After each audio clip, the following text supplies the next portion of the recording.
Welcome to Bunch Formation, forever your newest college football podcast. I'm Chris Vannini, and I just don't see them stopping me because they don't have Nick Saban to save them. Chris, I'm David Ubben, and please, Thomas Castellanos is my father. Call me Tommy.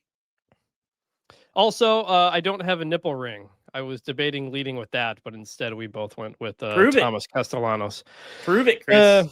It's a family-friendly show. Guys, college football is back, and what a chaotic week one it was, or at least almost was. We still have TCU and North Carolina still to play, but we're going to talk Florida State. We're going to talk LSU, Arch Manning, Julian Sayin, Alabama, Byron Brown, Auburn. There's so Tulane. much. There was so much college football this weekend. I calculated that as of late Saturday night, right before I went to bed, late in Washington, Colorado State, I had gotten 3 hours of sleep in a 40-hour window because of my nightmare travel back from Baylor, which we will get into. We will also get into David's long trip across the Carolinas and Atlanta back and forth. We are actually probably recording this podcast in two parts. The first part is before Sunday's game, so we could knock out as much as we could before he has to go to the game. Then we'll have some after. Dave, outside of the games you went to, were you able to watch much college football? Because you were in the car a whole lot. Chris, listen. We go hard here at Bunch Formation, and listen, I've traveled during game days a lot. The only real issue when I'm traveling is I can only really do one game. I'll usually have it on YouTube TV and port it to get it to the audio in the car, and then my wife doesn't particularly like it, but the phone in the console basically. So I can drive safely. Kids don't be doing this. I can look down. It's I don't recommend it, but so basically when I was traveling on Saturday, I was traveling during the 3:30 window, and the only game that was kind of happening was Florida State, Alabama. So I didn't really miss much. And then obviously I've gone into this before, but when I'm covering a game, generally I travel with two laptops. And so I have my own crazy view. It's not crazy. It's because to take an iPad. Everything. You can do multi-view on the iPad. That's whatever. That's what I do. So I watched everything in the morning window, and then in the night window, there wasn't a ton. Clemson's press box is tight, so I wasn't able to do my two laptop setup, but I was in Atlanta, and I'll do it again, as needed. But I think I saw most everything on Saturday. It was a lot. Thanks to everybody, by the way, who joined the Bunch Formation After Dark live show late on Saturday. Including me. It was a solo show from me. I ended up going for 50 minutes because I just was maybe I was so sleep deprived. I was just kind of stream of consciousness. But we had a good chunk of people, and they're regularly giving comments. So we were having conversations. Yeah. David popped in for about 5 minutes from the Clemson interview room. So we're going to try to do that when available Saturday nights. If we get the both of us on, we may put it up on a Sunday morning show on the feed, but at the moment we kind of just want that to be just kind of a fun way to chill, put it up on YouTube, not editing it or doing anything like that. When we're around on Saturdays, this is going to be there's a lot to get to in the show, so check out the show notes for the timestamps if you want to jump around. Bunchformationpod@gmail.com to check out things, and please give us a 5-star review or a Spotify comment. We'll read them all on the show, and we've had a lot, so we've had to split them up over several episodes. So real quick, we got Pooch _Pun, who says, quote, "No podcast duo plucks my CFB heartstrings like David and Chris. 1 minute, they're dusting off names like Hodges, Mitchell, and TJ Duckett. The next, they're talking about David's bizarre eating habits or bemoaning a quarterback breaking with traditional numbering conventions. Normal eating habits, I should note. They've earned a permanent spot in my rotation, and they probably deserve one in yours too." End quote. Thank you, Pooch _Pun. Appreciate it. UC Bearcat Matt says, quote, "I listen to a lot of college football podcasts and shows, and it's awesome to hear guys talk about college football with the knowledge and excitement like these two do. It gets tiresome hearing other shows talk down and take shots at non-blue blood schools, but these guys talk about all the teams and all the games with all the same insight and respectfulness across the board. Huge fan of Chris's writing over the years, and I'm fairly new to David's work, and I'm highly recommending this pod to other college football fans in my life. Keep up the awesome work and go Bearcats." Thank you to UC All right. Bearcat Matt.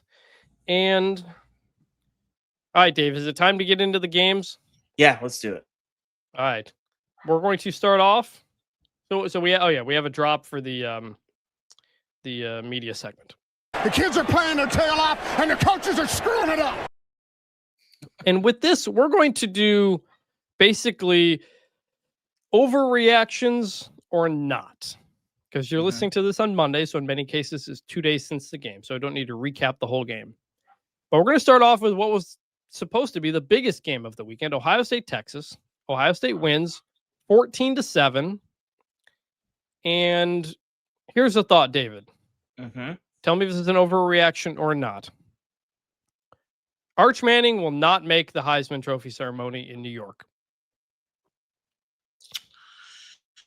I think that's a fair reaction. I think the Arch conversation is complex. We can get into it, but I think that's a fair reaction.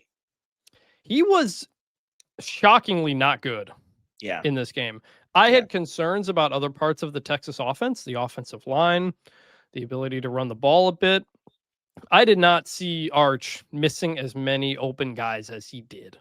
In key spots, too, the third down on the crossing route to Wingo late. The first throw of the game, I think, was at a guy's feet. He was erratic in a way that I did not expect him to be. That was not the thing. I wonder, could he handle various coverages and contains and stuff like that? And he had some issues with that. But it was a lot of the easy throws that he struggled with. He made some big time throws too, and you could see it. Especially there on that final drive. But he makes that one throw down the sideline. It's an NFL throw. Yeah. But it's sandwiched around two missing wide open guys. And so it's I don't know. Yeah. Is it just one game and he gets over it? Or are we really pulling back on the hype train? What did you think about the game? So we talked about this going into the game, Chris. I think two things. One, this first meaningful start where there's a ton on the line, the season's hopes are kind of resting on him. It's not Louisiana Monroe, Mississippi State, whatever. I said on this Thursday show, it's hard to win on the road. It's especially hard to win on the road in your first big start at Ohio State, who probably has, what are we going to say, top 3 defense, top 5 defense at worst, maybe the best defense in the country. We'll see. So the degree of difficulty was off the charts. And I think when that happens and when you've had a bad day and your confidence is a little shaken and you got maybe some happy feet, you're sort of looking over your shoulder, I think it can mess with your mechanics. So I think multiple things can be true here. That one, I think the hype train certainly got out of control with Arch Manning. But 2, I also think he's going to be fine. But it might not happen this year.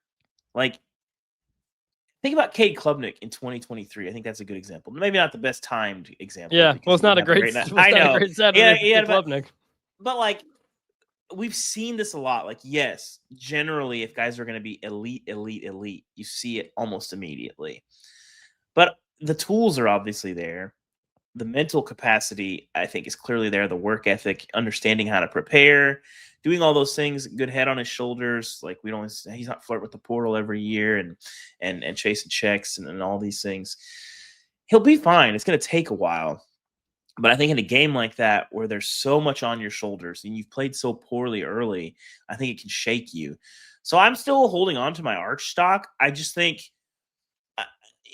the comparison with Deion in 2023, I think, is simple because there's so much attention on Arch and so many people who don't watch college football and aren't locked into college football watching Arch and thinking about it. It's the same people that when Deion and Colorado were 3-0, they're like, this is a national championship team. And it's anybody who knows, it's no, it's not. Paul Feinbaum called them the best college football players since Tim Tebow. That's fine, but I think there was a concept that people were mad that the media sold them something. And one, I don't think all media were saying that, especially the college football hardcores. I think people that really pay attention to the sport and cover the sport year round were the hype's not insane in terms of yes, Arch could become great, but he's probably not going to be great early. I mean, Chris, we did this on our national championship reaction show, did we not? We talked about Arch, and I was like, the conversation on Arch is going to be toxic because there's so much unfair expectation on him.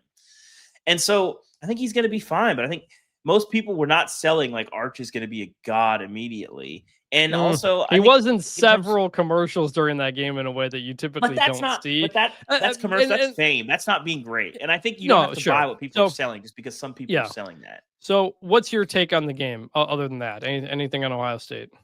I mean, I just think my takeaway is it's hard to win on the road. I think those are two of the 5 or 6 best teams in the country. They were hanging with each other. I think this is very similar to the Clemson LSU game, which we'll talk about later. But some of those teams are gonna lose, and I think coming away from that, I didn't leave those games thinking, well, these teams aren't what we thought they were. I just think there's 2 really good defenses, or both those games. Some of these teams are going to have to lose, and Arch. The defenses are ahead of the offenses in almost all of college football right now. Yes, that seems pretty clear. I think Texas going 0 for 3 in the red zone is a red flag, because this has been an issue, kind of the problem under Steve Sarkisian. They were like 50th last year, 100 and something the year before, 60th the year before that. When they get in the red zone, they struggle. If they're not, if it's tight, they struggle to get in the end zone, and it's an issue. You think about last year, the red zone fumble that Sawyer returns for the winning touchdown for Ohio State, or the touchdown last year that put it away. And if Texas just gets in on 4th and 1 at the goal line, or they get the one earlier in the. Can we talk about that sequence really quickly? It's a different game. The 4th down and the goal line stop. That was crazy. Listen, yeah. So Sarkisian is really creative. Obviously, I think he's one of the best play callers in college football right now.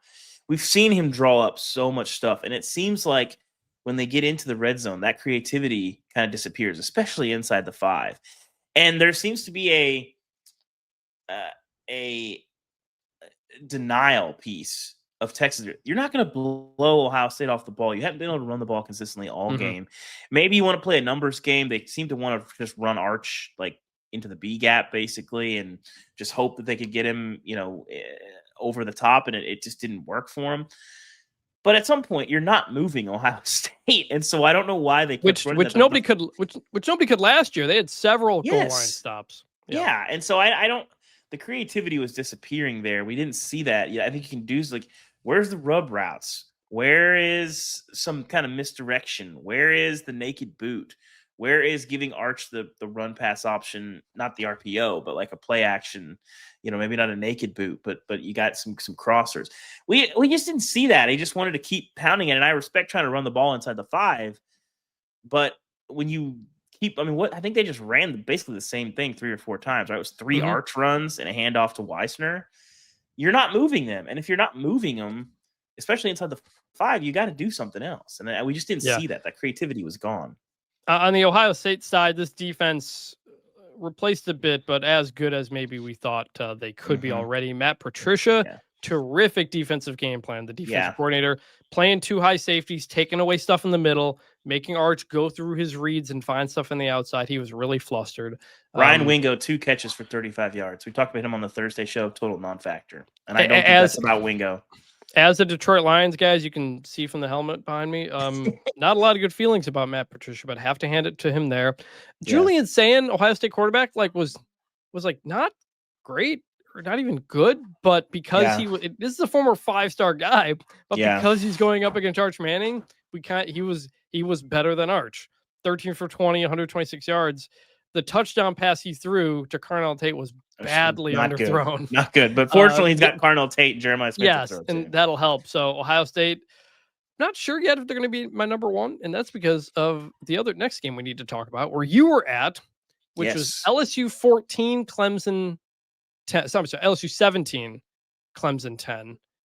And my reaction to this, tell me if it's an overreaction or not. Dabo Swinney will never win another national championship. No, I don't think that's true. You might do it this year. I think especially in the playoff era. So the column that I wrote off of that game last night was basically like, it's easy to bury Clemson. Dabo's talking 16-0 before the season, all of these things. But they're fine. And I think the one thing that people are overlooking is Clemson lost their best receiver after the first drive. Antonio Williams didn't play.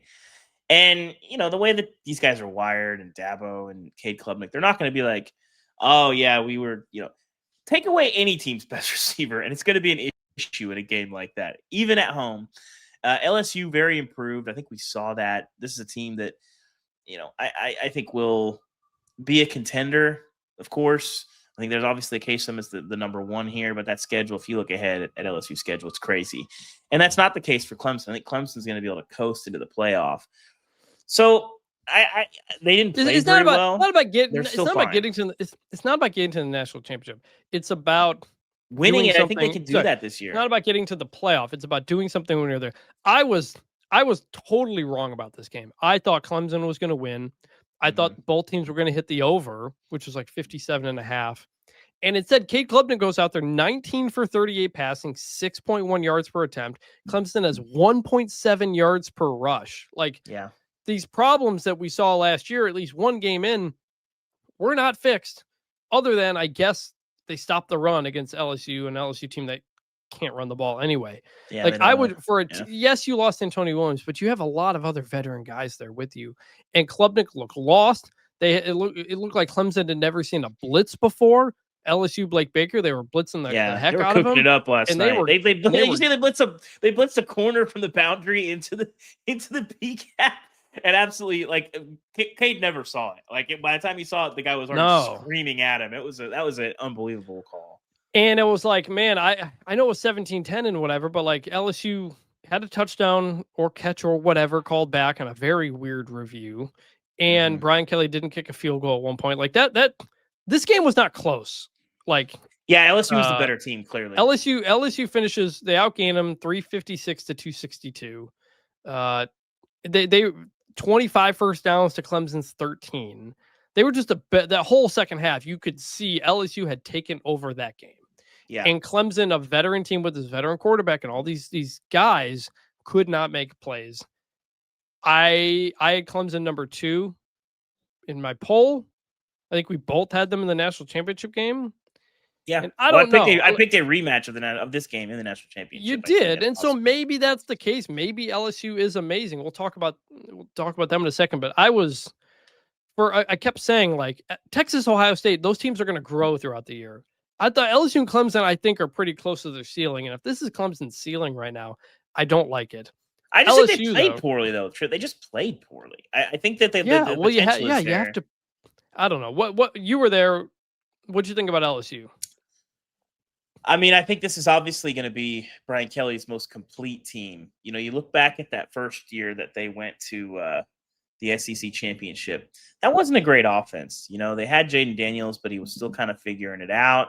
You remember how they played in that opener. He the first half of the season, he wasn't very good, and then got a little bit hot later in the year. They beat Bama. They go to Atlanta. This is a pretty complete team. I think it starts with the experience at quarterback, but they've really upgraded defensively. This is year 2 for Blake Baker. I think that's a big deal. They brought back a ton. They figured out how to use Harold Perkins. He looked comfortable last night. So the Harold Perkins thing, he burst onto the scene as a freshman, and you're like, this guy is unbelievable. He's getting Heisman hype coming off of his true freshman season. And I think there was a lot of NFL stuff where, okay, he's not big enough to play edge in the NFL, so we're going to turn him into a middle, and he's going to have to do a lot of other stuff. And then last year he gets hurt. He hasn't really been that guy. And this year they've turned it back to see ball, get ball. And guess who's the guy that's pressuring Cade Klubnik on the decisive 4th down in his face, taking him to the ground?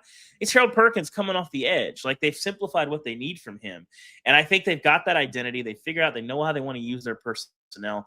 Offensively, there's still a ways to go. But again, similar to Arch at Ohio State, Nussmeier didn't look great. The receivers still have a little bit of ways to go. They need to find a more consistent running game. I do like Caden Durham. But ultimately, they made the plays to win this game. And I think a lot of that is having experience at quarterback and Garrett Nussmeier. And I think that gives you such an edge, especially early in the season in games like this. And so I think LSU is probably still going to take at least one loss, probably 2, just because you look at the schedule. It's insane. And so, they're obviously a playoff team. I don't know that they're going to roll through it. But this is Brian Kelly's most complete team. And with a win like that comes expectation. So LSU's got to finish this season, probably in the top 5, top 10. Anything less than 10-2 at this point, and people are going to be very, very angry at Brian Kelly because this team does have the ability and the potential to win a national championship. And I don't think any other Brian Kelly team has had that. And this is a hungry place that hasn't tasted that since Joe Burrow in 19. I loved how they knew they couldn't run the ball effectively, so Joe Sloan, the offense coordinator, used a lot of wide receiver screens and get the wide receivers involved in the running game to do some stuff instead of just lining up and pounding it, which they're not going to be able to do. So I thought that was very creative on that front. And I was so they lose Bryce Underwood to Michigan and a big financial package. And what LSU does is they use a lot of that money that was going to go to Underwood and they get even more defensive guys. And I was a little skeptical about some of them. I was like, how are these guys going to hold up in the SEC? And I know this technically isn't the SEC, but man, they were flying out there. The front was getting constant pressure. The secondary was locking down. We haven't seen an LSU defense play like this in years. Yeah. That was oh, okay. This felt like an old LSU defense. And if that's what LSU's defense is going to be, sky's the limit for this team. I think that's my biggest takeaway from this game is I didn't come away thinking that much different about Clemson. Like Clemson's going to be fine.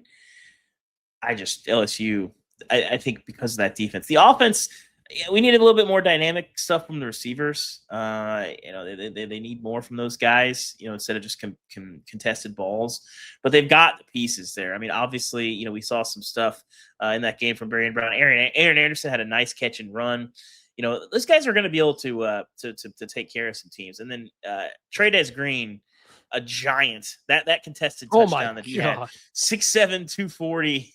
I mean, the dude is a dude, and that was awesome. And I think they have all the pieces there. We're just gonna need to see more. And again, first game of the season on the road against one of the best teams in the country. It's hard. You can take away all this stuff. They're gonna look better against other teams. That is a high degree of difficulty. They didn't look perfect. They will. They won. I'm not, but with Clemson, I'm not saying they won't win the SEC or make the playoff. I'm just saying that was not a performance that gave me any hope that they were going to make a semifinal or a championship type of run. Yeah, because I don't it's not like there's much to figure out. You couldn't run the ball. You know who your guys are at running back. And I don't know. We'll see. Maybe. I just think it comes down to do you have the dudes or do you not have the dudes? And they have the dudes. And I think I wrote about this in my column last night. Everybody wanted to bury Notre Dame last year. I didn't. And guess what? They played for a national championship. Ohio State, same thing. They lose to Michigan. Everybody wants to bury them. I might have wanted to bury them also. I didn't like what they did during the regular season. But they had dudes, okay? And if you have the dudes and you have the personnel that gives you the baseline to win the title, then you can do that. Clemson has got that. 7 guys on Phil Steele's 3 All-American teams. That's insane. So you should score more than 10 points. Sure, I don't disagree. I don't disagree with they played poorly. At home, too. Playing poorly and not being a good team are two different things. And I think that is the biggest gap between the ball knowers of the world and the just people who watch on TV and are mad at Arch for not scoring on a quarterback sneak. They didn't play very well. That doesn't mean they can't change that later. We've seen them. What did they say? Clemson has lost 4 straight to SEC teams. 4 in a row to SEC. 8 of 11 they've lost. Yeah, they can. They're continually not getting there. We'll see if it changes. Next game, Florida State 31, Alabama 17. Woo! Is this an overreaction? The Alabama dynasty run, whatever you want to call it, is officially dead. Dead. Is that an overreaction? No, the nails are in the coffin. It's in the ground, and Tommy Castellano spent 60 minutes just throwing dirt on it. Here's the deal with what we're talking about here with Bama. That's not to say they can't win the SEC under Kalen DeBoer. They can't do it, but the Bama that we know it, that if they lose, it's a holiday for some. It feels like a seismic moment in the sport, which every Bama loss has felt like a seismic college football moment, basically, for the last 15 years. That's done. Kalen DeBoer losing 4 games to unranked teams in 2 seasons now, when Nick Saban did it 4 times, I think, ever. Is that correct? Yeah. And then he's lost 4 games as a double-digit favorite, and Nick Saban was, 131-2? Do I have that correct? Is a 14-point favorite. 14-point touchdown favorite. He's only been the coach. He's only been the coach for 14 games. Yes, that's the hallmark of the Saban program. That's why Alabama was great. It wasn't the big showdowns that they won. It was that they never came out flat. They never played bad games. They might play games that weren't up to Saban's standard, but they didn't lose to teams that didn't have anything close to the personnel that they did. Now, a couple things with that. One, I do think that part of this is the NIL era, where they don't have the same depth they have. Alabama has recruited very well. That applies to the whole SEC, by the way. Yes, it does. I had half written a column last night. If LSU had lost, going to write about the playoff and how we need to stop pretending this is kind of essentially. Yeah. It didn't happen because LSU turned out to be really good. But so I think that's true. That yes, they don't have that depth, but we have seen this how many times, and this was the biggest question that we had about Kalen DeBoer coming from Washington to Alabama, is his teams did not show up sometimes in games that they didn't need to play their A game to win, and that has been. I mean, Vanderbilt, obviously. Florida State, we'll see what Florida State is, but I don't think this is a Florida State. I mean, I'm not sure. But you're going into knowing you played a team that just went 2-10 last year. Yes, they did not. This is a team that has played poorly a lot under Kalen DeBoer. I mean, the Michigan game last year was, that was crazy, and I think last year's Bama team was probably more talented than this one. 5-alarm fire in Alabama. That looks like an 8-win team to me. Like Kalen, like the biggest question I had about Kalen DeBoer coming into Alabama was, would he be able to recruit? And he is. He has. The recruiting very part well. Has been fine. Yeah. It's the football part that has been the problem, and that is not at all what I expected. I thought Alabama was going to come in and just roll over them with that offensive line that's big, that's veteran. Florida State's undersized up front. I told you. I warned you guys this line was off. And on the first drive, they did that. They went right down the field and scored a touchdown. And then after that, Florida State was able to get pressure. They dialed up some blitzes. Ty Simpson was either not seeing the field or nobody was open, because that whole second half, he's running for his life, making something out of nothing. I don't have the all 22. I don't know if guys were open downfield or if he's late or what. But Bama also didn't call a game that felt like they were really confident in their quarterback to make a lot of those throws. Mm-hmm. And this was like, and then on the other side, this looked like the old-fashioned Gus Malzahn against Nick Saban back in the day. Alabama, that first half was completely lost on all these misdirections. Florida State finishes with 230 rushing yards, almost 5 yards per carry. Gus Malzahn has won 3 of his last 5 games against Alabama. He tweeted after the game, felt like old times. That was great. Did you see the Bruce Pearl tweet also? I didn't see the Pearl tweet. What did he say? Bruce Pearl tweet. I don't know who. It was an AI like rendering, and I don't remember who. I don't remember who was driving the bus, but basically, it was just the Gus bus driving over. I think it was the Alabama Elephant. It was very funny. Auburn enjoyed that Alabama loss. Ryan Williams gets a concussion late. Hope he's okay, but he also had like 3 drops in that game. And another thing that really stuck out, just like they're not organized. 8 penalties in this game. They were ranked 113th in penalties last year. They had a penalty that would have set up a 3rd and long. Instead, of personal foul wipes it out.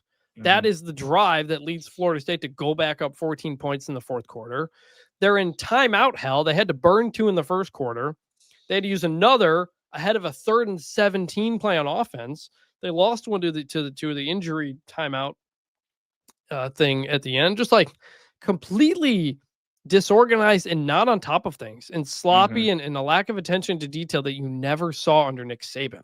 I think that Florida State's better, but Florida State's probably like an 8-win team too. Maybe 6 to 8, I think is where I land with them. But Bama, man, it's done. Like the Bama that we know. I think last year we were like, well, they're wavering. Bama doesn't lose to Vanderbilt. Like this is going to be what it is. The high end potential is still there, and in the big games and stuff, I think Bama is going to show up, and we've seen that with Kalen DeBoer. He has an ability to get his teams up and win those big matchups. I mean, Washington beating an Oregon team that was better than them twice on the way to the national championship game. They did that. Beating Texas, they did that. But man. That same team needed like a pick six late to beat a really bad Arizona State team. And this is kind of what we're seeing. On the Florida State side, look, Tommy Castellanos, like, you have to give it all to him. The dude called his shot against Alabama on a 2-10 team. And he said coming into the year, they don't have Nick Saban to save them. I don't think they can stop me. He stood by that at ACC Media Days. Yeah. And then he just backed it up and played great. He did. He was great. He looked like I think we knew this coming in. He looked like a great fit for the Gus offense. I think they knew that, and that they're going to be able to use him. He's not Cam Newton. He's like the Aldi version of Cam Newton, but he has some of the same skill levels. Obviously, he's not quite as accurate. Doesn't have quite as big an arm. Obviously, not as big of a frame and a body, but he is a perfect fit for the Gus offense. I mean, it's a little bit like you saw him. He was at UCF, but I mean, like the. That's the thing. Like, who's the baseball player quarterback at the UCF I'm thinking of? He went to Ole Miss. His name's escaping. He has 3 names. John Rice Plumlee. John Rice Plumlee. A little bit of those vibes where it's like, all right, like I don't know that this guy is like the greatest quarterback I've ever seen, but like he's got some stuff and he's gonna make you pay if you're not in your assignments and he's in those read options. He's getting it done. I was really down on him for the way he left Boston College and just didn't. He should have been. It was insane. Didn't think he's the guy to kind of take Clemson, Florida State to the next level. And look, it's one game, but like he looked so comfortable in that offense and doing what he did. There were a couple of moments in the second half where they kind of stalled out a little bit, but dude made plays. Florida State, like they just played so much harder than they did last year. They were flying around out there. And that was a team last year that you could tell they quit on the season. And people around the program basically said the hangover of being left out of the playoff the year prior was still there. And they overhauled that whole thing, the roster, coaches, all that. And that usually doesn't work. It might work here. Very, very impressive.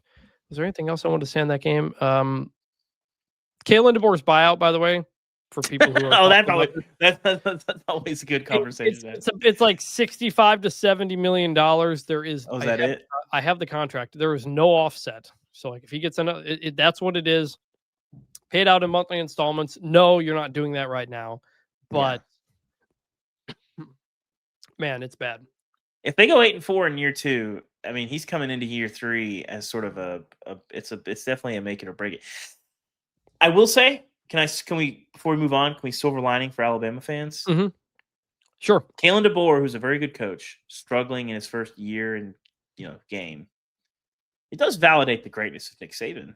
Yes. If he just kept it rolling, I think there'd be some looking back and being like, well, maybe it's us. Maybe it's not Saban. Well, I mean, I don't know if that's, I don't think it's silver lining for Alabama fans because it makes you realize you were kind of in a once in a lifetime moment. But Nick Saban had gone on a run nobody had ever seen before in the history of the sport, and he had done it in an era of way more competitive, more parity because of scholarship limits and all these types of things and advantages that other coaches back in the past had because they were the only team that was on national television or something like that. Like Nick Saban was just the greatest to ever do it. Yeah, he didn't have a roster of 170 players or something like that.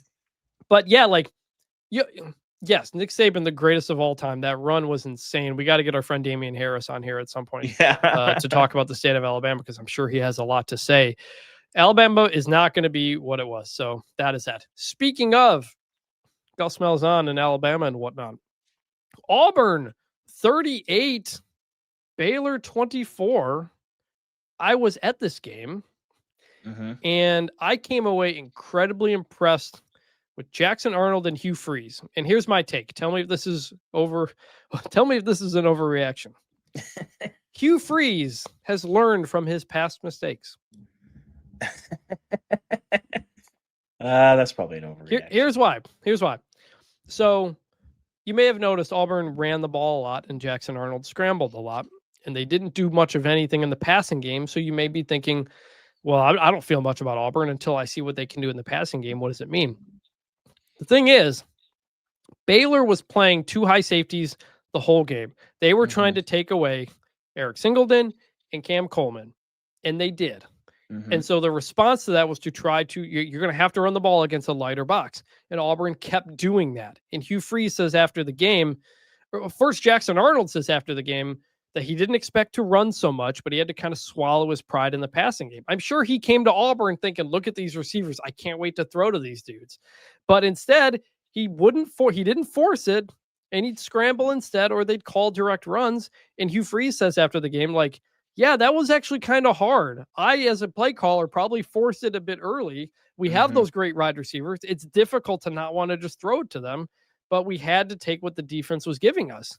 And that's a sign of growth for Hugh Freeze, because a year ago, they weren't doing that. They let games against Missouri and Oklahoma slip away because they start getting a little bit too pass happy and stuff like that. And no, you've got really good running game, really good offensive line. Lean on those guys. Auburn, people may not know this, led the SEC in yards per carry last year in conference games. They were the best team at running the ball. But all you remember is Peyton Thorne throwing these backbreaking interceptions or somebody fumbling the ball in a bad spot. That didn't happen here. Now, similar to Texas, Baylor kept fizzling out in the red zone. And if that doesn't happen, perhaps this is a different game. But I came away thinking, I think Auburn's got their quarterback. And I think Hugh Freeze may finally stop overthinking things. I like it. I think one of the questions I came away from that game, last year, they fire Seth Luttrell midway through the season. The Oklahoma quarterback situation last year makes even less sense, because I don't think I knew that Jackson Arnold had these kind of wheels and the ability to just make defenders pay in space when they're trying to tackle him. What was the point of playing Michael Hawkins last year if Jackson Arnold could run like this? They didn't really do this at any point. They never even tried it. He ran for more than 100 yards against Bama. Now, those weren't called runs, but he that 3-touchdown win against Alabama, he did show some wheels. I had to go back and watch that. I was like, I forgot about that. He was the one doing that. But that was kind of late in the year. The year was kind of already done at that point. Yeah. So I don't know. I think we'll see how teams, defend them, if they can sort of have a counter to that, because you forget, Cam Coleman, Eric Singleton. I'm not going to get ahead of myself here, but Hugh Freeze is the same guy who had Laquan Treadwell and DK Metcalf at one point. Like, he's done this for a while. So Auburn, I've been in on Auburn all year. I think they're a sleeper for the SEC. I think they're probably an 8-9 win team, and I like what we saw from them. And that's a huge win that puts the numbers in your favor. And we'll see. I think Auburn has a pretty high ceiling this year.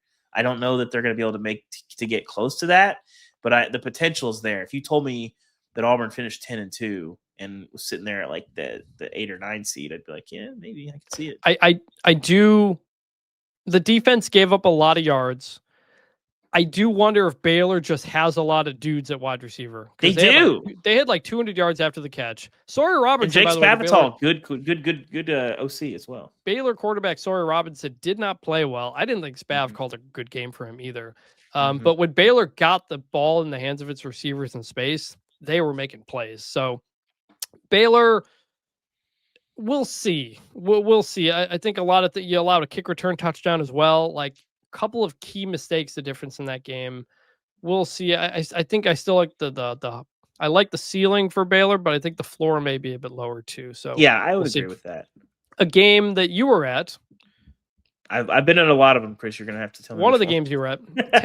Tennessee 45, Syracuse 26. Yeah. Here's the take. Is it an overreaction? Joey Aguilar is a better fit in this offense than Nico Iamaleava. I've been on this. You saw it early. Listen, Joey Aguilar is probably not going to have a long NFL career. At this point, I'm not sure Nico will either. But the reality is he's going to cut it loose. And I've spent a lot of time around Tennessee. I've talked to Joey Halsley a good bit. I know their offensive staff. And the biggest thing they need is fearless mentality at quarterback. Fired into tight windows. If you see a guy who's got a half step, let it fly over the top. Defenses have to respect your deep ball in this offense. If they don't, the offense is cooked. You have to have the fear of the home run ball at all times. Tennessee did not have that last year against Nico. I think he was a little bit gun shy to pull it, and his accuracy on the deep ball was not great. A lot of overthrows, which Tennessee fans were very excited to see in the Rose Bowl later that night. We saw a couple of those against Utah. But Joey Aguilar, listen, yeah, there's some misses. His accuracy is not fantastic, but the dude is fearless, and I think the amount of interceptions, I'm not going to say that that's a positive coming in, but I think it showed a mentality. And we saw him play at App State the last 2 years. Like, he's not afraid to cut it loose. And guess what? You got better players around you now. The ball that he threw, the deep ball to Braylon Staley, the post route was gorgeous. Tennessee had 2 completions longer than 70 yards all last season. They threw a 74-yard bomb against. I still think Syracuse is going to be pretty good. I think the schedule's not going to let them show it. But Syracuse is not really a team that you want to see in a dark alley. And Tennessee absolutely, I mean, they had no answers for them defensively. Tennessee was basically moving the ball at will yesterday. So Joey Aguilar, yes, definitely a better fit for this offense. And I think they're glad to have him. And he looked pretty comfortable too. What actually most impressed me in this game, the Tennessee running game, 248 yards, 6.4 yards per carry.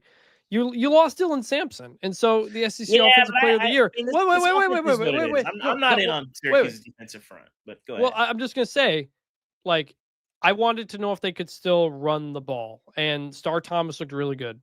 Bishop looked good. He was like the third guy off the bench for them. I thought that was weird. Like, when I was watching him, Star Thomas looked like clearly the best ball carrier, but the other guys have been there. I mean, Deshaun Bishop's a local guy. He's been on the program. He's been in the program for a lot. Peyton Lewis, probably. I didn't love like those guys physically. Like, when they run, you're kind of just like, you're going to get what the line gives you. Star Thomas, I think, gave them a little bit of an additional piece of oomph. And so I'll be interested to see how that rotation shakes out during the year, because when Star Thomas came in, he looked like he had way more pop than the other guys. Yeah. Syracuse, completely new team. So, like, we still don't know what they are or what they're going to be. But the passing game, Steve Angeli, like, he stayed in there. He was getting beat up, and he played well. 23 for 40, 274 yards. Jeanty Cook, remember him, receiver, 6 catches, 58 yards. They made some plays. They couldn't run the ball, but they made some plays in the air. Jeff Nixon, the OC there, I really like the job he does. This looks like a Syracuse team that I think is still going to be able to score points when you get into the ACC. And so that'll be... It's just the schedule is just going to be so brutal for them. We won't go down it. Just look up Syracuse's schedule. It's bad. They play everyone that you would just not want to play in the ACC, plus this Tennessee game. So, yeah, I mean, it's going to be a difficult situation for them. But, Steve Angeli played well. I think Tennessee, the one thing that you can come away with outside of Joey Aguilar, defensive front. I think they lose Amari Thomas. They lose James Pierce. I think people were kind of throwing dirt on Tennessee's defensive front. They were really, really good yesterday. Pressured, didn't allow the run game. I think they're going to face tougher tests, but Steve Angeli was running for his life all the time. And that Tennessee defensive front, you got to feel really, really good about, because I wasn't really high on them coming into the game. And what I saw, I think that gives them a chance to beat some really good teams in the SEC this year. Going back to Thursday, USF 34, Boise State 7. My overreaction. Is it happening, Chris? Is it happening? This is not necessarily my biggest take, but we'll start with Boise State. Okay. I don't think they're out of the playoff race. Yeah, they are. And the reason is they don't have to be last year's Boise State. USF has to win the American to get in. You have to win your Group of 5 conference.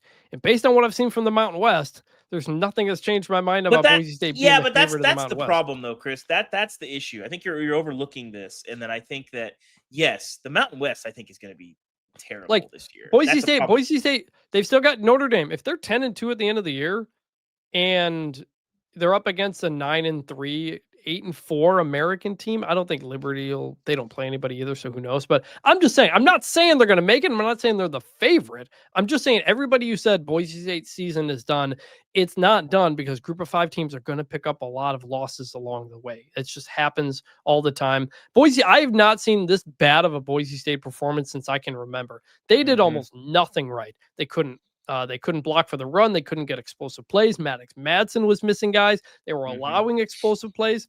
Turnovers were a mess. Special teams were again a problem, which they were last year. USF just dominated this game. Mm-hmm. I thought at halftime, we were in one of our group chats, and I was like, I don't think USF is playing all that great. I think Boise State is playing terrible. They kept going for fourth down and missing it in the red zone. And I'm like, I think Boise's just playing bad. But the second half, then UCF really got it going. Yeah. And they took that game from Boise State. And this is a veteran team that Alex Golish has been pointing to kind of year 3 is when everything comes together. And man, like they look good. It's still a long way to go to determine the American because, spoiler alert, the American's got some pretty good teams. But really good league this year. USF's going to be one of them. And that was a statement game. Chris, the next 2 weeks, USF at Florida, at Miami. Yes. Hmm? What do we think? I think they're going to lose both those games. Which is fine. What percent chance is that they steal one? They steal one and really get people talking. That they win one of them? I'd say maybe like 15, 20%. Okay, that's about where I was. Maybe 20, 25. Yeah, that's about right. You catch them on the right day. You play the right game. I mean, I think Miami probably a little more likely than Florida, maybe, but we'll see. I just think, Chris, with the Mountain West being so down, I don't think Boise has a chance against Notre Dame, and we'll see what else is out there. How good is App State? I don't know. They looked okay on Friday. I was at that game too. The issue is I don't think their resume is going to be very good because the Mountain West this might be the worst Mountain West year in quite some time, and the American looks stacked. So, yeah.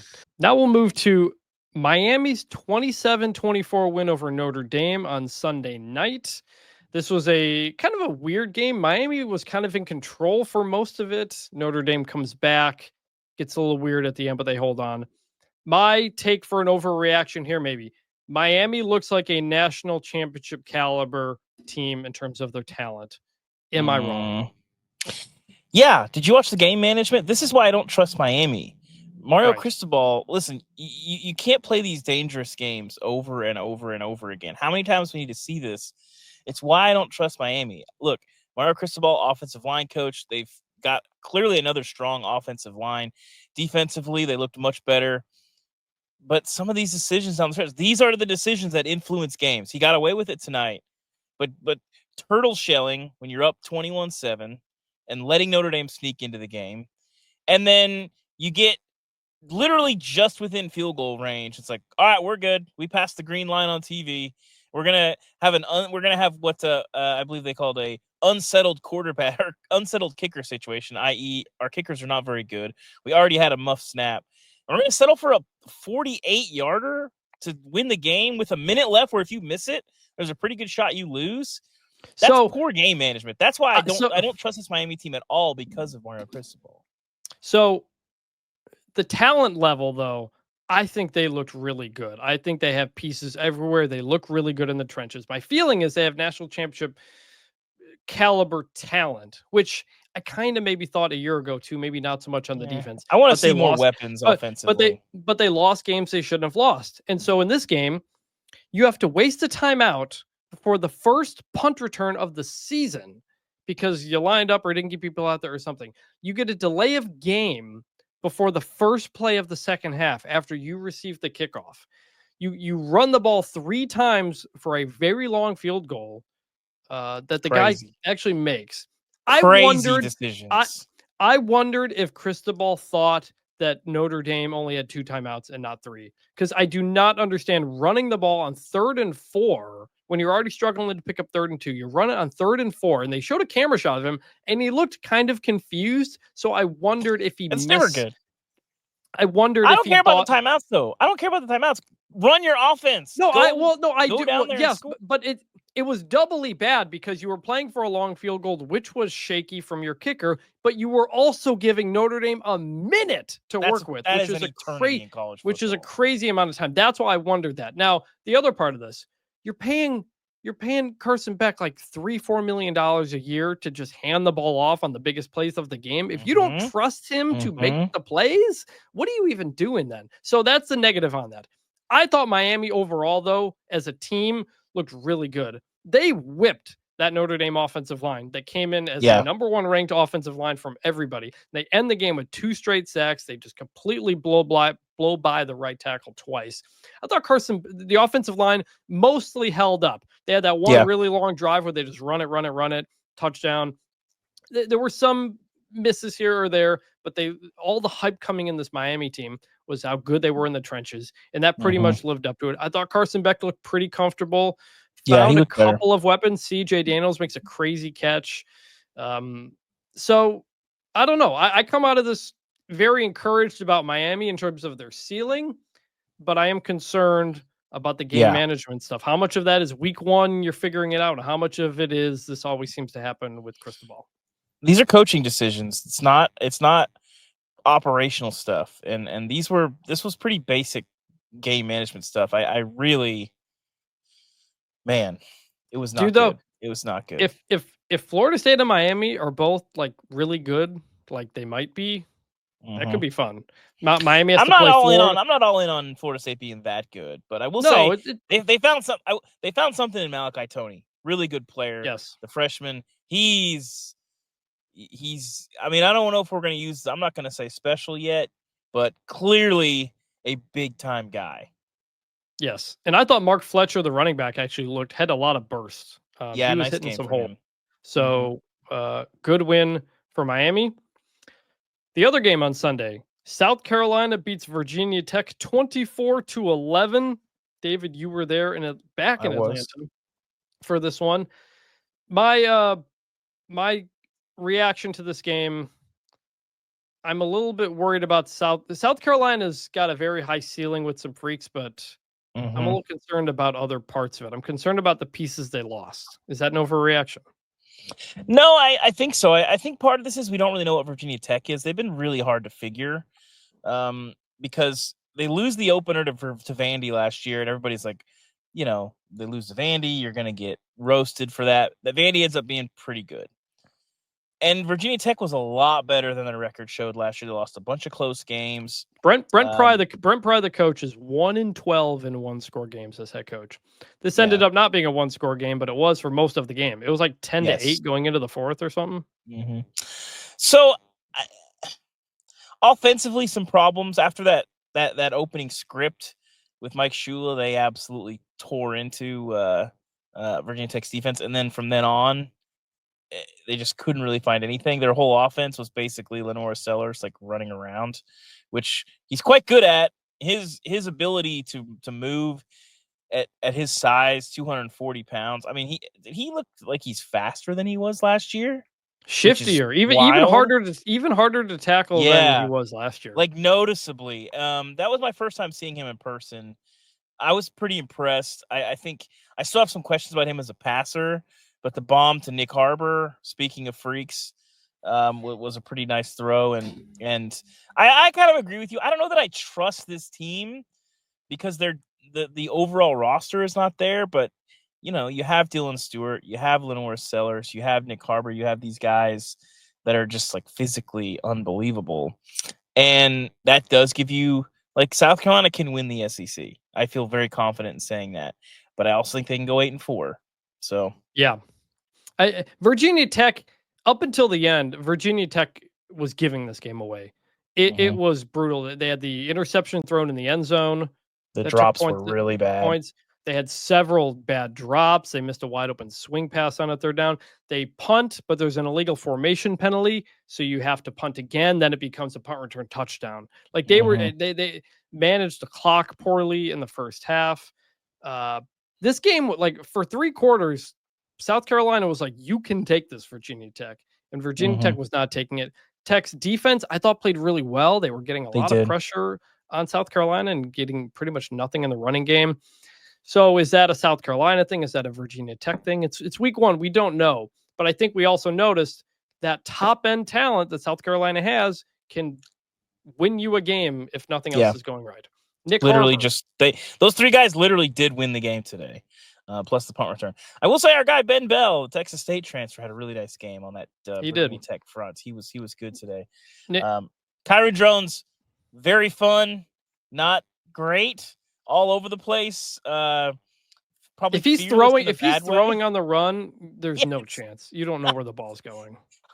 I enjoyed watching him, but I'm also not a Virginia Tech fan, and I have to think that there are a lot of Virginia Tech fans listening that probably did not enjoy that, but I did. So hey, that's what counts, right? So Nick Harbor, 3 catches, 99 yards, including the 64-yard touchdown. Also had what looked like a touchdown called back on a very strange review, just like the LSU play. He caught the ball, took 3 steps. I swear to God, hits the ground, kind of loses it, and they review it, say no catch. I guess he also had a pretty bad drop on a drag route early that would have been a huge gain. He did, but so he's the track speed guy who's 6'5". And if you play College Football 26 online at all, you have come across many a player who used South Carolina to run around the North and just throw it deep to Nick Harbor. That's all they do. Now, should that be South Carolina's offense moving forward? I mean, maybe. It kind of seems to work in this one. But if Nick Harbor... He's a little stiff. He's a little stiff, but dude, just guys that are that size with his speed, it's like having watched him in person today and kind of watching him warm up for the first time, right next to him, I just am like, this is crazy. Like I've just never seen anything like that before. When you watch him move and how quick he actually is in like when he's really picking up speed in person, it's just different. I don't know what to tell you. It's just different. It doesn't pop on TV as much as it does in person. He is now a junior, so he's been doing this for a bit. They're still trying to figure out if he becomes the guy they think he can. It hasn't happened yet, but probably a encouraging start there for Virginia Tech. I don't know. I thought your defense played great offensively. I don't know. Maybe South Carolina will be really good, and we'll see. So run through some other games of note real quick here. Utah beat UCLA 43-10. Called it. I said on Thursday's show they're going to win this game by 20. I'd like to apologize to Utah. I was not familiar with your game. That's work. I mean, listen, I think UCLA is going to be kind of a disaster this year. I think it's going to go very poorly. I think Nico's a really bad fit for them. Obviously thought that was a really bad decision. For one, leaving Tennessee is one thing. Costing yourself a couple million is another thing. But if your case for it is like beyond the family wanting to get home stuff, which is, Nico's family was living in Tennessee. So, okay. So beyond that, if your complaint is, well, I don't like what I have around me, and then you go to UCLA, I have some very bad news for you. Yeah, Nico finished 11 for 22, 136 yards, a touchdown. Devin Dampier, the Utah quarterback, 21 for 25, 206, 2 touchdowns, 87 yards on the ground. Everything you could have wanted. I'm feeling good about my Utah to the playoff. Utah wins the Big 12 after going 5-7. I've been in on them for a while. I think it makes a ton of sense on paper, and we saw it in reality. Utah's got an offense, just like LSU's got a defense. We haven't seen those things for a while, and good luck to the rest of you. Elsewhere in the Big 12, Kansas State beats North Dakota 38-35 on a last-second touchdown. Are we hitting the panic button with K-State, or is this a Ireland hangover? Too much Guinness. The problem is Iowa State beat South Dakota. I forgot the final score. They destroyed South Dakota. Yeah, it was not close. They were up like 35-0 or something. I think I saw early. 55-7 over a South Dakota team that is a top 5 FCS team coming into the season. It's a good win. North Dakota, they're the one not good Dakota. They were 5-7 last year. So Kansas State struggling against them. Dylan Edwards didn't play. I am very much panicking on Kansas State right now. I'm not going to panic yet because at the end of the day, they have a loss to a really good Iowa State team. And then I'll give you a mulligan on the post-Ireland game. But I wasn't that high on K-State coming into the year, and so we'll see. I'm worried about them. I just haven't seen anything that I like. Yeah. Tulane, 23, Northwestern 3. Destroyed them. They were a 6-point favorite. Jake Retzlaff, the quarterback from BYU, ran for over 100 yards. Passing game was not great, but he ran for over 100 yards. Had a 69-yard touchdown run. That was a great play. The defense. The defense forced 5 turnovers from Preston Stone, the Northwestern quarterback. Earmuffs, Preston. 4 interceptions. Tulane, again, when we're talking about the American looks like it may have a loaded type of year. Tulane's my playoff pick. Rice 14, Louisiana 12. It's not very often that Cajuns are having trouble with Rice, but we've been talking about Rice all off season.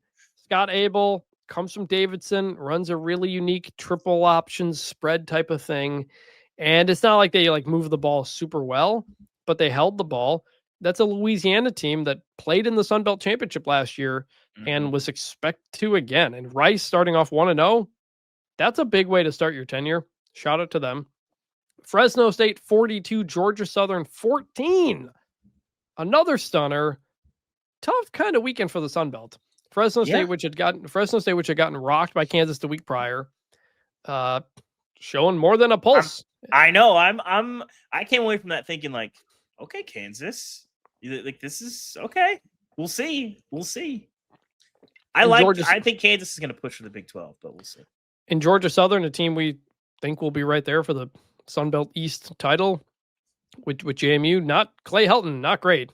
There, by the way, Georgia Southern staying out in California for the week because they play USC next. Clay Helton's going back. Speaking of retread Power 5 coaches, Chris. Austin Peay 34, Middle Tennessee and Derek Mason 14. Can I say something, Chris? Other than Florida State Bama, this might have been the most shocking result of the whole weekend. I was going to say Fresno State, but yeah, this is right up there too. I mean, listen, Derek Mason, I think Middle Tennessee State's a proud program. Rick Stock still had it cooking there. They were always seem to have like a baseline, and I'm concerned.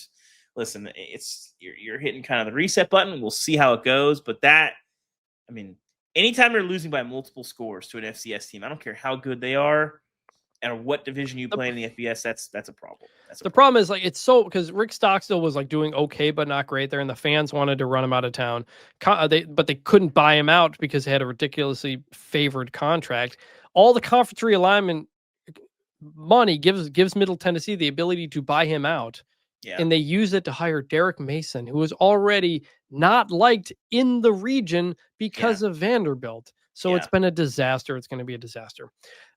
Iowa 34, Albany 7. Putting this here because Mark Gronowski, the South Dakota State transfer quarterback, 8 for 15, 44 passing yards. Yeah, I've been out on this all year. I didn't understand any of the hype. Everybody's like, "Oh, Iowa, we got our guy." I'm like,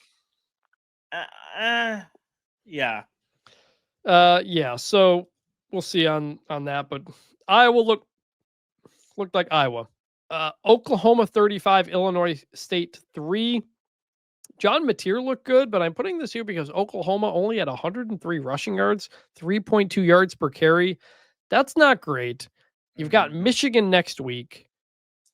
We'll see. Michigan played with its food a little bit, but was able to ultimately handle New Mexico. I'm going to say Bryce Hunter would look better than I thought. He looked good. You can see the dude ability. He had some throws and they were like, "Oh, okay." Like you can see number one recruit. So that'll be a good one next week. I will be there. And last game here, Kent State 21, Merrimack 17. The Golden Flash, baby. The Golden Flashes end their 21 game losing streak that was almost 2 years old. You gotta feel good for the kids on that team who have been through a lot. You go through a winless team, a winless season last year. Your coach gets fired because of his credit cards. Your defense coordinator leaves for a position job in North Dakota State. You have a lead, you give up the lead in this game, and then the realist Clark gives you a 100-yard kick return touchdown that is ultimately the difference. Shout out to Kent State. I'm glad you got to win. Every time I do the 136 rankings and I'm going through everybody's record to update it, I always want everybody to get a win, man. You don't want someone to have a winless season. That just sucks. So I'm very glad that the Kent State players have something to talk about. And with that, we are going to go to our helmet stickers. This is where we give a shout out to a player who maybe went a little bit under the radar, but had a great performance that we wanted to highlight. Now I'm going to go with Cal 5-star freshman quarterback. Here we go, Chris. Jaron Songapula-Tele. All right, that's pretty good. That was good. He comes in as the 5-star guy, like we said, and this is a dude. He was delivering dimes in a 34-15 win over Oregon State. Finishes 20 for 30, 234 yards, 3 touchdowns. I was watching this game late in my bed And I was like, this guy looks like it. You talk about how, like you said earlier in the show, the elite quarterbacks, you can sometimes see it right away. Yep. I don't know, man. I see it. Like, this is a guy who was committed to Cal, then flips to Oregon, signs with Oregon, gets out of the letter of intent to go back to Cal, and they look pretty good. So I talked to him at ACC Media Days. They brought him, first of all, which is interesting. They brought him and Devin Brown. I talked to him, and he was a nice kid. And you can sort of feel it for him. And though some of those balls, man, he was floating them in there. The ball placement, that stuff, like where you can see the touch and understanding the game for a true freshman, that's pretty special. We'll see. We'll keep an eye on this kid. Who's Chris, your my helmet helmet sticker? I'm going to go give it to the walking wear and tear meter, our guy, Haynes King. We're not going to talk about the passing numbers in the win over Colorado, but we're going to talk about 19 carries, 156 yards, and 3 touchdowns, including the game winner on the last drive. Chris, should he have gone down there? You think? He was looking back at the sideline. He wasn't sure if he should score. I kind of thought he should go down, but he goes ahead and scores, and Colorado botches that final drive. Listen, Haynes King, Georgia Tech is one of the most fun teams to watch, and they're probably the only team in the country that when their offense devolves into looking like it's straight out of the 1970s, it gets a lot better. Yeah. And I think Brent Key loves that. He's our guy, run the ball, and they did that. And the funny thing about this is I really, really like Jamal Haynes. He's a really good player. Colorado kind of bottled him up, but Haynes King kind of makes this whole thing go. And man, when they just start going into battering ram Haynes King mode, which he wasn't really that guy at Texas A&M. He is really fun to watch. And shout out to Georgia Tech. They're a team. They were one of those back alley teams that, like, I don't think we're going to see Georgia Tech in the playoff, but they're a team that you just don't really want to see because you're going to be sore after and they can beat you. And the list of teams that they can beat, I should say, the list of teams that Georgia Tech can't beat is pretty small. And so I'm excited. Shout out to Haynes King, my helmet sticker. A salute to you. Ice up, son. So now let's talk about the game tonight, Monday night. I want to save this for the end so the pod has kind of a longer tail. TCU-North Carolina. You will be there. The 6th stop on your journey. We'll talk about travel in a moment. My biggest question coming into this game, will Bill Belichick and Steve Belichick be able to mix things up on defense and mess with Josh Hoover, the very talented TCU quarterback? Can they get in his head? This isn't like when Colorado played TCU a couple of years ago. That was TCU breaking in a new quarterback, new receivers. There's a lot of new faces. This is a veteran quarterback now. How will Bill Belichick attack him, or is Josh Hoover going to be able to throw it all over the field like we've seen him do before? Yeah, and I think there's a mental aspect of this. The mystery of it is I wrote about this. It's a challenge. But I think coming off of the national championship team, I think, talking to Sonny Dykes, talking to some of those guys, I think there was definitely some entitlement of guys feeling like, well, I was on that team, even though I played 80 snaps that season. So I helped, I'm on a national championship team. And they got woken up real early. And I think this TCU team is probably in a different headspace, certainly hungrier. I think they will have a talent advantage in this game, a physicality advantage. I really don't know what North Carolina is going to be on the lines, especially on the defense. I mean, they lost all their best players on the lines. They're all those guys are very highly paid at Texas Tech or Ohio State or Penn State. They're all over the place. So they lost a lot of pieces that a lot of really good programs with a lot of money wanted. So that's my biggest question, is if North Carolina can hold up on the lines. If they do, I think this team can scheme up some stuff and win this ball game. But if you can't block it and you can't protect and you can't get pressure and you can't stop the run, whatever you do isn't really going to matter. So I think this game, not to be not for the Cole Kublik of it all, the great ESPN analyst, but this game's decided on the lines, I think. In some ways, all games are, but I think this one really especially is. Well, I think in week 1 it really was too. TCU is a 3.5 point favorite. I have picked TCU. What is your pick? I think TCU. I want to see it with Belichick. I double checked. I went and talked to some sources this week, and it turns out that Tom Brady is not playing in this game. So if Belichick doesn't have Tom Brady, I think there's the questions about what that looks like are fair, because when he left, it did fall off with the Patriots, and well, I think you understand some things schematically.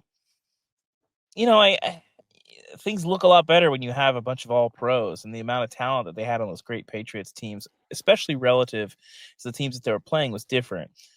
There wasn't a lot of times that I felt like they were playing at a huge talent disadvantage. I don't know if this will be a huge one, but a big one. So I'll reluctantly take the Horned Frogs. I think it's a more experienced team, a more together team. And I don't feel great about it, but I'm going to go with the Horned Frogs here. Yeah, I'd feel better if it was maybe 3 points too, but that scene at North Carolina, I think, is going to be really fun. Monday night, everybody's watching. North Carolina's record ticket sales and all that stuff. They can get really excited there for football, and I think that's going to be a very cool scene, and we'll see how they handle it. So those are all the games. Now, a couple things we wanted to get to real quick. Lee Corso, the legend, his farewell. I thought it was so brilliantly well done by ESPN. He comes out wearing a tuxedo. He says he wanted to go out in style. So good. I love that they brought Chris Fowler back, and then him and Street are just like sharing stories about Lee with him. That was really cool. It was a real solid mix of previewing the weekend and the games, but also honoring Lee Corso. And I think ultimately doing this week one ended up being the perfect way to do it, because if you had done it like if you had done it at the end of the season, national championship, you're at a neutral site. It's not the same. You want them on campus. Well, you probably have to do it like rivalry week or whatever, like the last real episode of Game Day. But even that is like, but you'd still have. So it was kind of weird doing it at the beginning of the season. So we got weeks to talk about it and celebrate him. Was great. The Ohio State band spelling out Corso for the final pick, and he gets that right. The only other thing that would have been better is if he dotted the I or something like that. I wondered if that was coming when they had the setup. So that was very cool. And Corso goes 6 for 6 on his picks. The legend goes out. The only one to pick the Florida State Seminoles, which is school. How can you go? Like, I legit got emotional thinking about how Corso must have felt for Florida State to win that game, because it's his alma mater and he's the only one to pick him. It's his last time ever picking them, and they win like that. That was awesome, man. Top ESPN, Fox was involved too. Top-notch job from everybody. Lee Corso, salute you, an absolute legend. And I think they did a good job of highlighting why Lee was Lee, why he is college football. I got up at, so I was on 3 hours of sleep. I got up at 7:30 to get ready to watch game day because I wanted to see the whole thing, and it was worth it. Dave, what'd you think? It was awesome. I think I feel a lot of the same way you do. I just feel like they tonally hit the right spots. The tuxedo was perfect just because, like, there is a formality to it, and also it's completely ridiculous and stupid. That's so Lee Corso. So salute you. Thanks, Coach. Man, it's gonna be tough without him. There's not a lot of things that I think when they're truly gone you consistently miss. Right now, I think it's the Pac-12, but Corso and the Pac-12 are gonna be the two things I think that every Saturday for a long time I'm just going to really feel the void. I know they've done plenty of shows without him. It's going to be weird to never see the mascot head pick done again.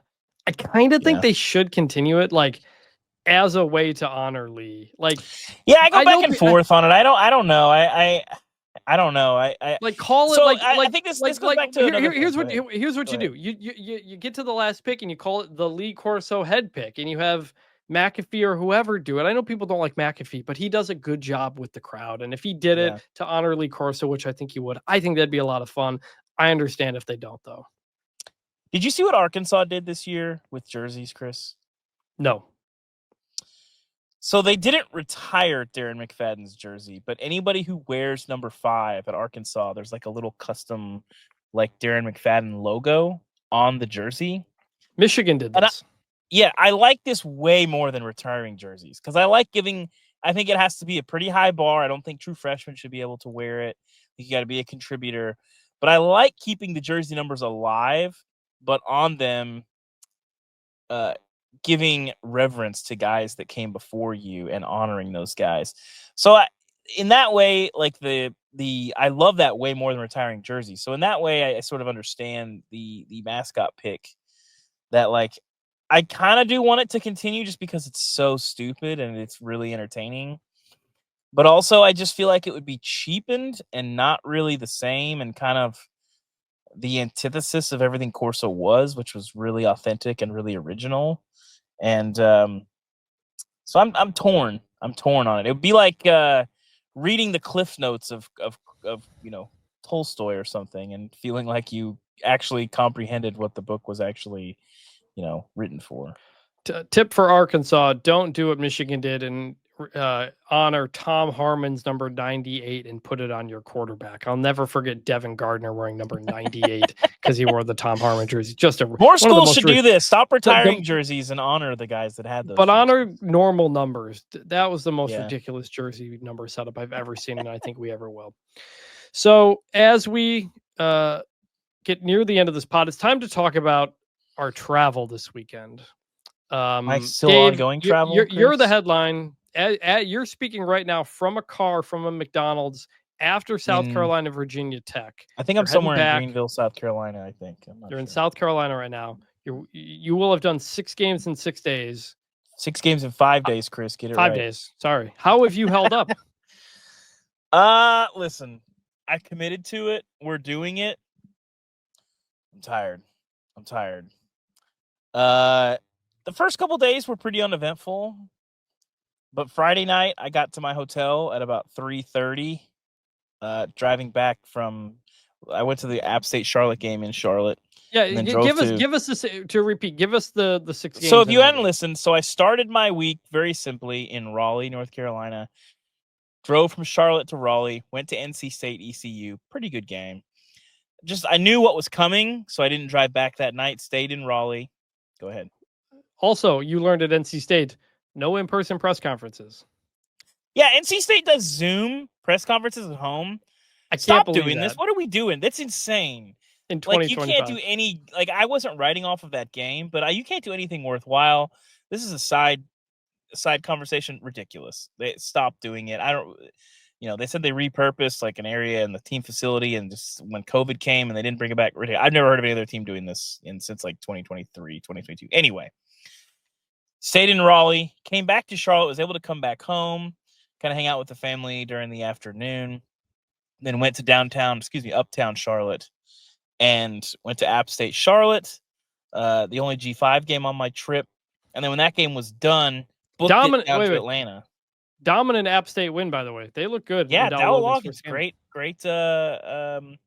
debut. No Lenore Sellers, but he does have AJ Swan. They played really, really well in that game. No Kanye Roberts for them. Also, he's out for the year. They looked pretty good. Anyway, came down to Atlanta for Tennessee-Syracuse. Got to my hotel. I knew Friday night was going to be the tough one because I got to the hotel at 3:30, but I had to be up early.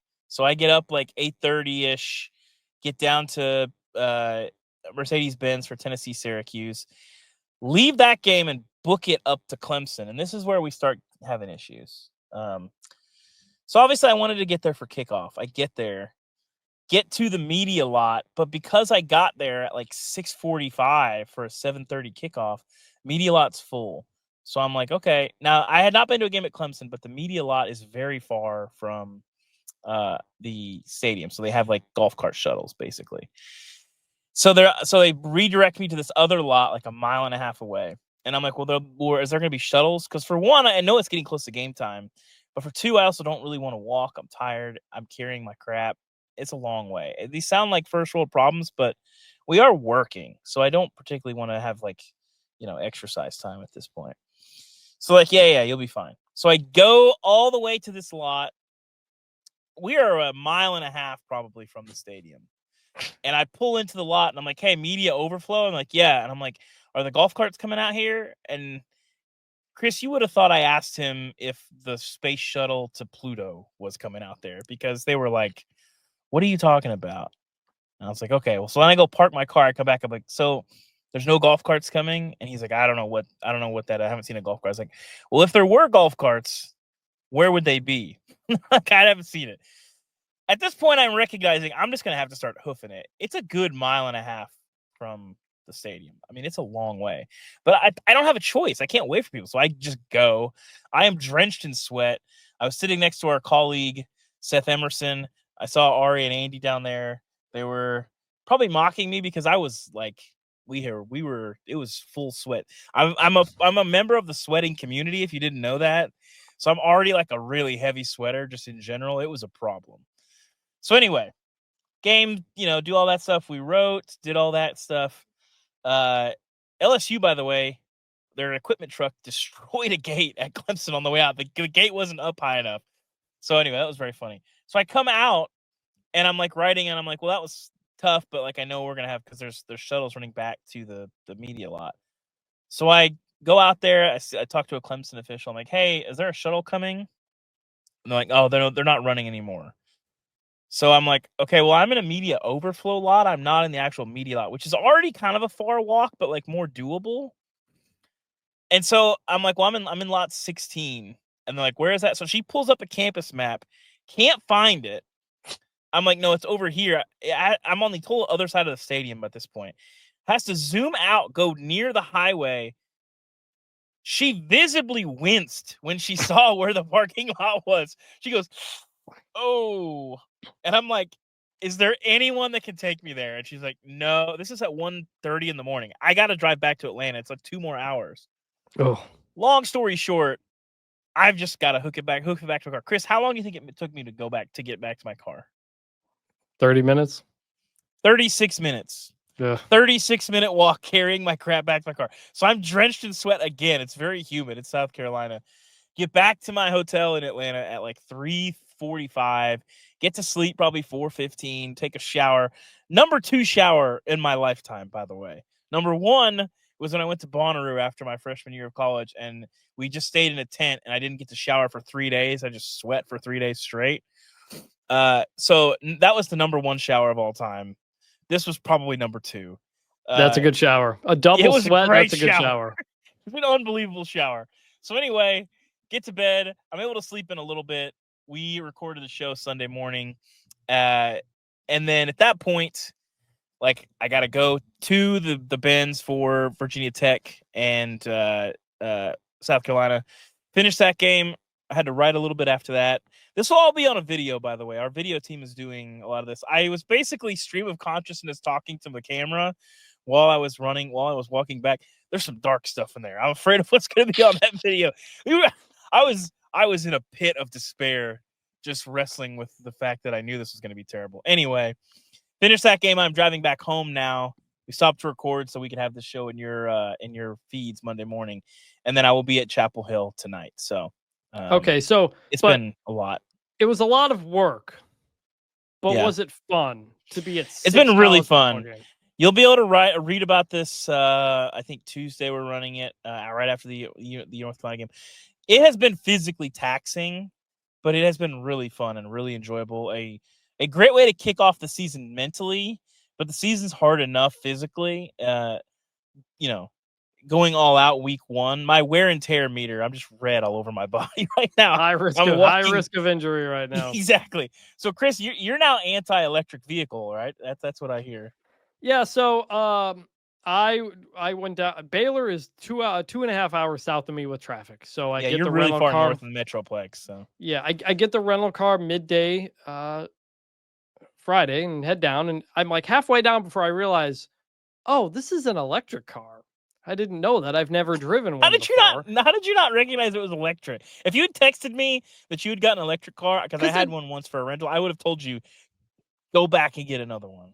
So I didn't I'd never had one before, and it looked like pretty much a normal, nice car. And it wasn't. I was just looking at the meter. It tells you kind of how many miles you have, and I realized I'm not going to be able to make it there and back. Yeah, it's like 150 miles, something like that. No, it had like 290, 300 miles range, which is pretty good. But that is a lot.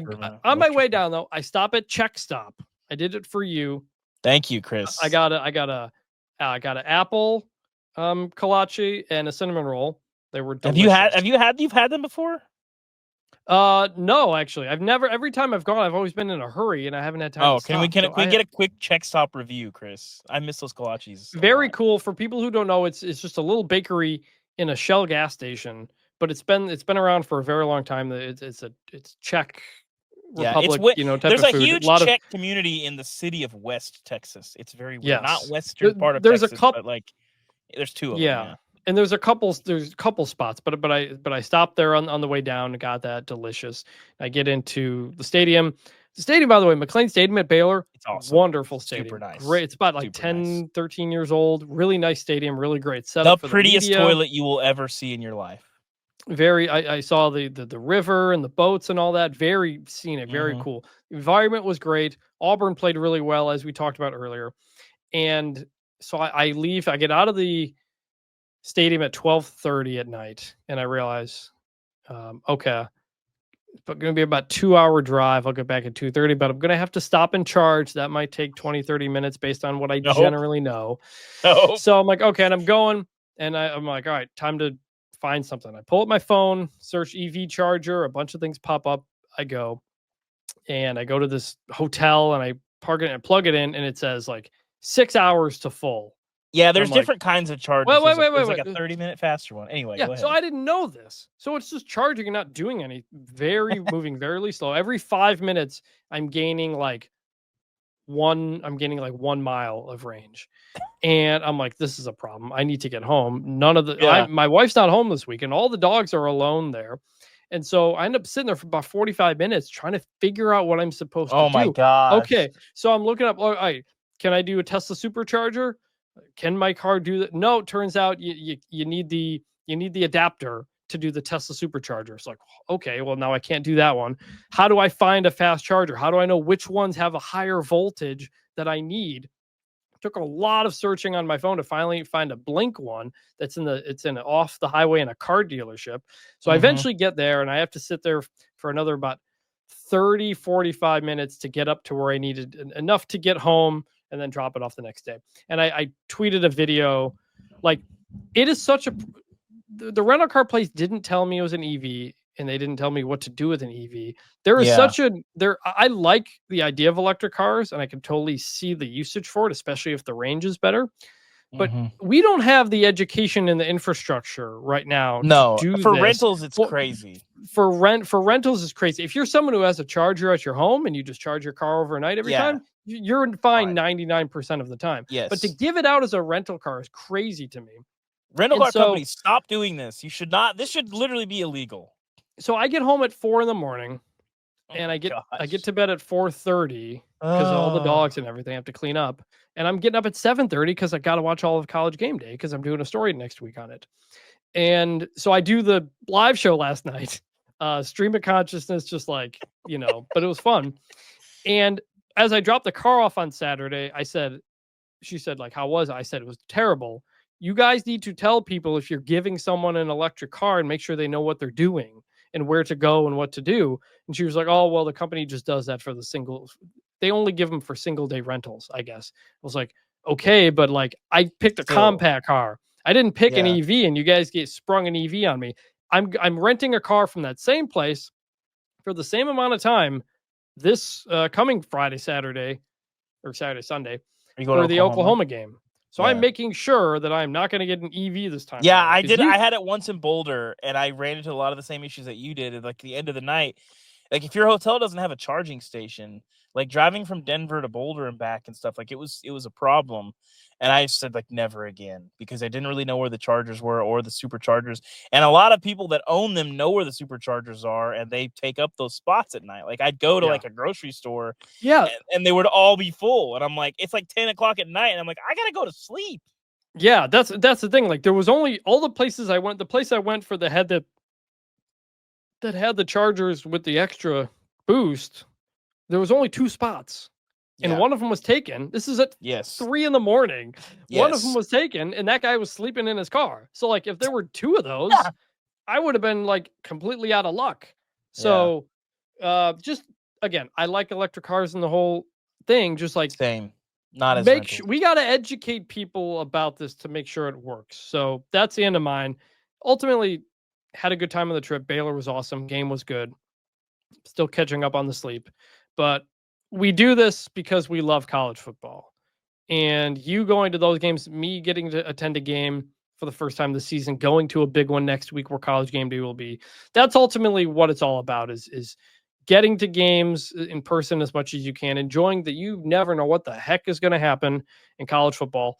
Florida State's back, folks. The U is back. Arch Manning's a bust. Clemson's never going to play for a national championship again. Maybe, or maybe not. Maybe we're just overreacting. But that's the joy of college football week to week. You never know what's going to happen. We got one more game this week. It has been a blast. We've had 4 top 10 teams lose. The rankings are going to be nuts. I love this sport, man. Like from Corso to Florida State to Clemson coming down the field and ABC showing that to Miami doing whatever the heck it was doing at the end of that game.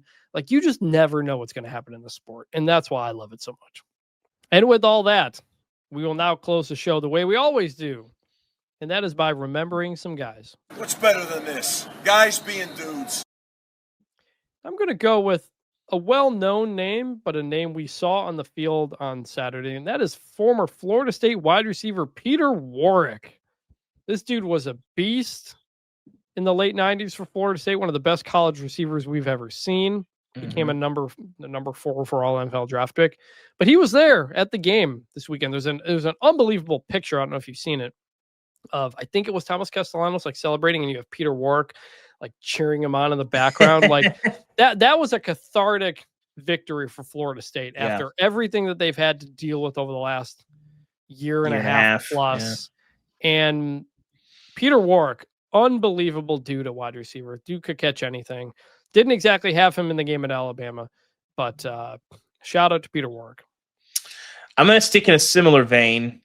I'm going to go with Tommy Castellanos' spiritual godfather. That is Nick Marshall, former Auburn quarterback. Went on to be played some cornerback in the NFL. But Nick Marshall, man, carried Auburn to an SEC title. They get to the 2014 BCS National Championship game. Just one of the most Gus Malzahn quarterbacks we've ever seen, where, it's not going to light the world on fire through the air.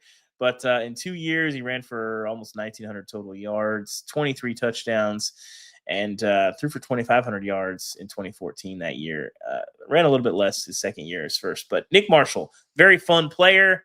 And I was getting some Nick Marshall flashbacks watching our guy Tommy Castellanos take care of business down at Tallahassee. David, we have almost made it through week 1. You have been everywhere, back and forth. You've got one game left to get to over in Chapel Hill. I'm thinking, again, like I said, I might go live on YouTube after that game, depending on how things are shaking out. Keep an eye out for that. Depends on if it's a talker. It might be a talker. It's I'm glad college football's back, man. And I love the first weekend. We have so many games over so many days. And we don't know anything. That's the thing. That's what I like about week 1. Really, the first month of the season is you're learning a ton every single week. And team stories are not really written. You're still trying to figure out, like, who are you for pretty much every team? And it changes. Be careful week 2, Chris, because these overreactions, there's going to be a team that looked really, really good in week 1 that goes and really does a good Peter Herbstreit impression in week 2 and just goes and takes a giant dump in the middle of the field. So be careful. Be careful. And there's going to be teams that you thought sucked after week 1, and they're going to come back and look like world beaters in week 2. That's how it goes. Yep. And we will be back on Thursday for our week 2 preview edition, along with the news of the week. So thank you, everybody, for being here for what is a long and loaded episode. Yes, sir. I am Chris Vannini. He is David Ubben. We will talk to you later this week. Oh, and bring back the turnover chain, please.